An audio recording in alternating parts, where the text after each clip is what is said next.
Michael Finley, keep fast. Just breathe in through your nose and out through your mouth. Do it with me, ready? Dexter Johnson, jury has found you guilty of in accordance with the laws of the state of Texas. This court hereby assesses your punishment of death. So I'm asking you to give me the death sentence because that'll be more comfortable for me to live out my lifetime. Stay tuned as we uncover some of the most brutal convicts reacting to the death sentence. Meet Stephen Lorenzo, who is facing charges related to multiple homicides dating back almost 2 decades to December 2003. Lorenzo, along with his accomplice Scott Schweikert, conspired to take the lives of Jason Galehouse and Michael Wachholtz. They lured the victims to Lorenzo's home, where they were intoxicated before being killed.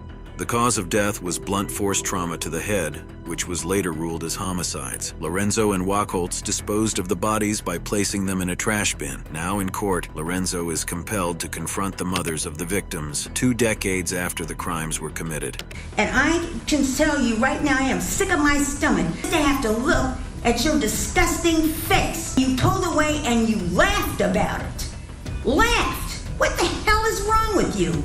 You are a sick person, and I wish to God somebody would cut you up in pieces, because that's what you deserve. After hearing from the victim's mother, the judge posed the following question to Lorenzo. Just wanted to know why they're dead. Listen to the shocking explanation Lorenzo gives. Mr. Schweikert wanted to have a video done of him having experience as a master. He was trying, and I was videotaping. Mr. Schweikert got carried away. He lost control. Anyway, he lost control. The kid started to scream and get all upset. We realized that the kid was going to probably call the police on all of us. So we had a powwow and we said, this kid can't leave. He's going to identify all 4 of us. So that was why the decision was made. Lorenzo's lack of remorse for his actions infuriated the judge. I cannot tell you how much what I hear from you infuriates me. Prior to sentencing Lorenzo, the judge asked if anyone wished to speak. Does anybody need to be heard? So nobody wants to speak. Change of hands, yes, sir. That's not a problem. Lorenzo raised his hand and expressed a desire to address the court. Ready to proceed to sentencing. Oh, Mr. Lorenzo, yes, you're raising your hand. But the words coming out of Lorenzo's mouth shocked everyone in the court. At my age, I want to be comfortable. So I'm asking you to give me the death sentence. I know I can be on death row for about 10 or 15 years, which I think is crazy. The sooner that I get euthanized, as far as I'm concerned, the faster I can get, the sooner I can fetch myself a new body and come back again. Stephen Lorenzo requested the death penalty from the judge as swiftly as possible, citing his belief in reincarnation. However, his confession did not sway the judge's sentencing decision. And I don't know if what you say is perhaps some form of reverse psychology, nor do I care. I will not consider what you want in issuing my sentence. Condano a morte. That translates to, I sentence you, Mr. Lorenzo, to death. Lorenzo even thanked the judge for the sentence. Thank you, Your Honor. I And appreciate it. Mr. Lorenzo, may God have mercy on your soul. Stephen Lorenzo got sentenced with the death penalty. Michael Finley, keep fast. Just breathe in through your nose and out through your mouth. Do it with me, ready? On the screen is Tyrone Johnson that is currently facing 2 counts related to the deaths of his then-girlfriend Stephanie Willis and her 10-year-old son. According to reports, Johnson and his girlfriend got into a heated argument over what the family would watch on TV. Johnson began crying as he explained the situation. You changed the TV? To football. Okay.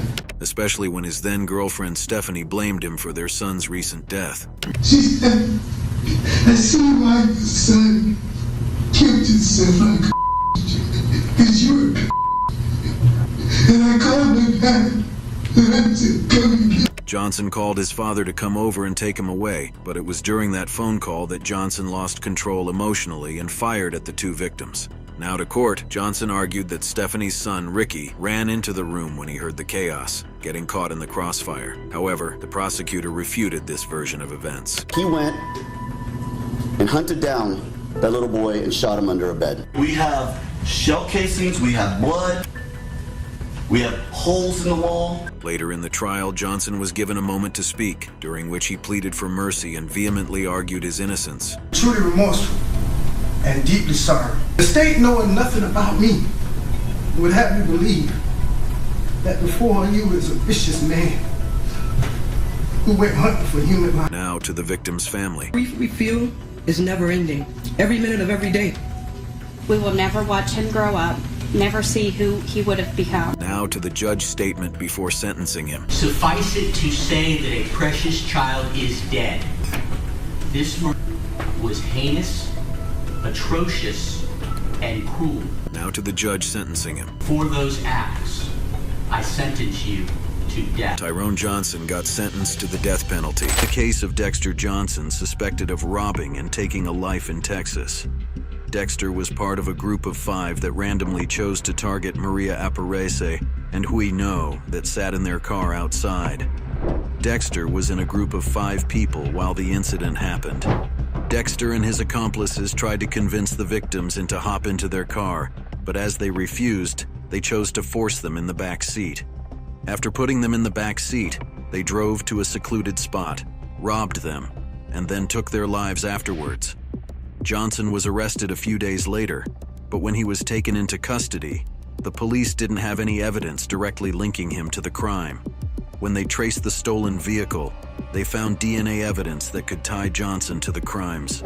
He faced charges, including 2 counts of capital disappearing, carjacking, robbery, and unlawful conduct, with the possibility of facing the death penalty.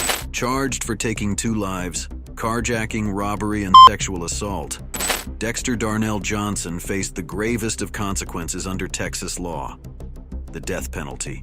Dexter Darrell Johnson, jury has found you guilty of capital offense for the laws of the state of Texas. This court hereby assesses your punishment of death. The moment the verdict was announced, the courtroom became a scene of profound emotional turmoil. Jesus, the God! The God! Johnson, overtaken by despair, made a sudden, desperate attempt to approach the victim's family, but was swiftly subdued by court officers and escorted out.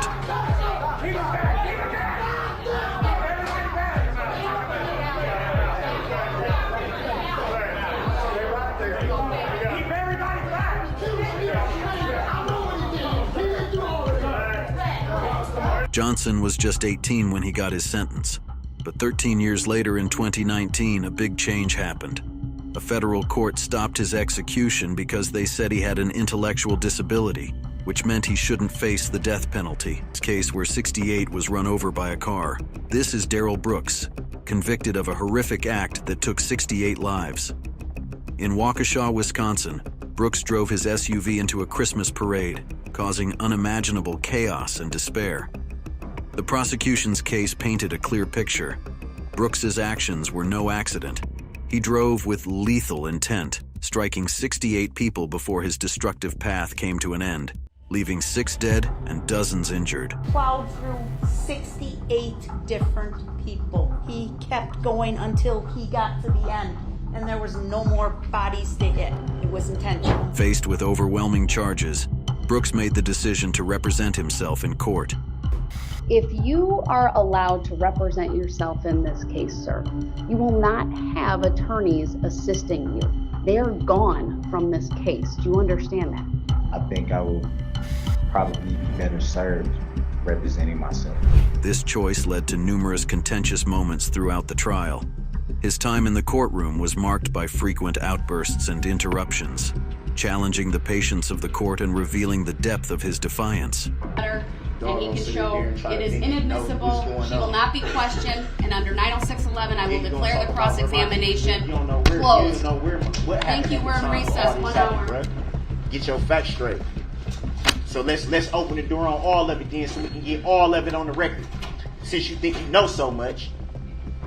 Brooks's demeanor during the trial ranged from defiant to dismissive, at times even laughing during witness testimonies. He told Erica that he was gonna find her and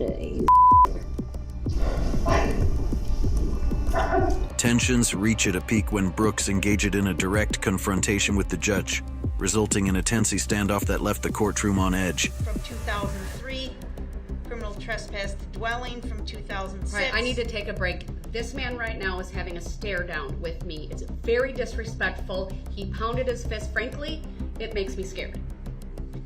And we're taking a break. Darrel Brooks was found guilty on all 76 charges. The sentence handed down was 6 life sentences, supplemented by over 700 additional years in prison. These were all the cases. And if you enjoyed the video, hit the subscribe button.